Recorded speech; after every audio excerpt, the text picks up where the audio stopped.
Nature mantra BP sugar thyroid reversal nature మంత్రతో సాధ్యం. అతివేగం, నిర్లక్ష్యం ఈ రెండే ప్రమాదాలకు ప్రధాన కారణమవుతూ ప్రాణాలు తీస్తోంది. పెందుర్తిలోని రాంపురం కరకవాణిపాలెం మధ్యలో హైవే పైన ప్రయాణిస్తున్న ఓ కారు పల్టీలు కొట్టింది. పెద్ద ప్రమాదమే తప్పింది.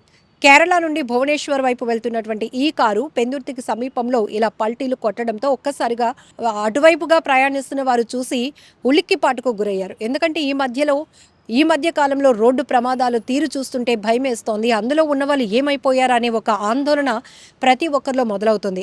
అయితే ఇక్కడ అదృష్టవశాత్తు ఈ కారులో ప్రయాణిస్తున్న ఇద్దరు కూడా చిన్నపాటి గాయాలతో అయితే బయటపడ్డారు. కానీ ఒక్కసారిగా హైవే పైన ఈ కారు పల్టీలు కొట్టడం వల్ల హైవే పెట్రోలింగ్ చేస్తున్న పెందుర్తి పోలీసులు హుటాహుటిన ఘటనా స్థలికి చేరుకొని ఇమీడియట్గా అందులో స్వల్ప గాయాలతో ఇబ్బంది పడుతున్న వారిని ఇమీడియట్గా రెస్క్యూ చేసి వాళ్ళైతే స్థానికంగా ఉన్న హాస్పిటల్కు తరలించడం జరిగింది.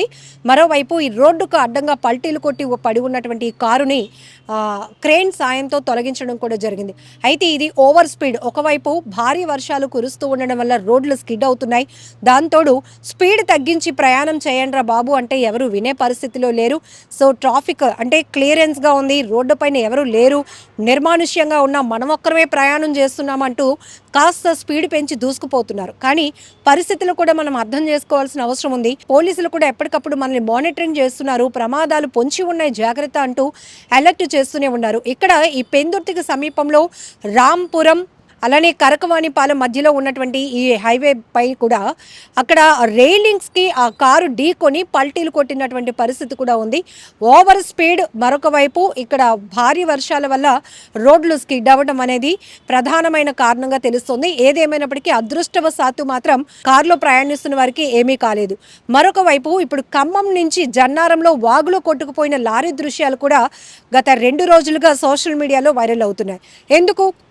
వాగులు వంకలు పొంగి ప్రవహిస్తున్నాయి. అత్యవసరమైతే తప్ప అది కూడా జనాలు ఎవ్వరూ బయటకు రావద్దు. పరిస్థితులు అంత బాలేవు, ప్రతికూలంగా ఉంది, తీవ్ర తుఫానుగా ఉంది కాబట్టి చాలా డేంజరస్గా ఉన్నాయి పరిస్థితులు, బయటకు రావద్దు అని పదే పదే హెచ్చరిస్తున్నప్పటికీ కూడా ఎవరు చాలా వరకు ఫాలో అయ్యారు. కానీ కొంతమంది మాత్రం నిర్లక్ష్యం.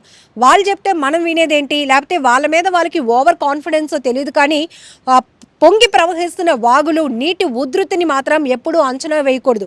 ఎందుకంటే అది ప్రమాదానికి చాలా పెద్ద కారణంగా ఉంటుంది. ఇప్పటి వరకు మనం భారీ వాహనాలు సైతం కొట్టుకుపోయిన దృశ్యాలు చూసాం.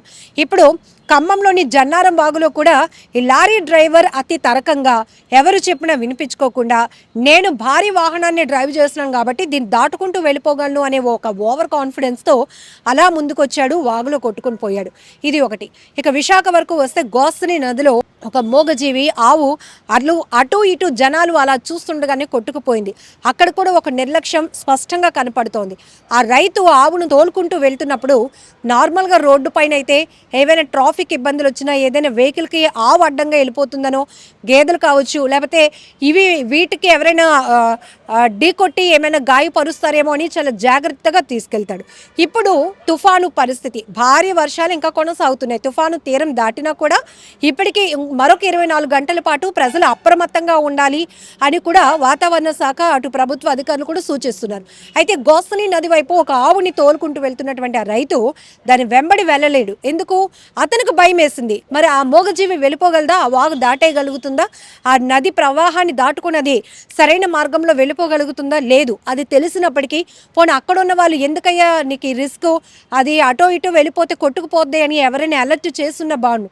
బట్ ఇక్కడ కూడా అతను ఓవర్ కాన్ఫిడెన్స్, నిర్లక్ష్యం.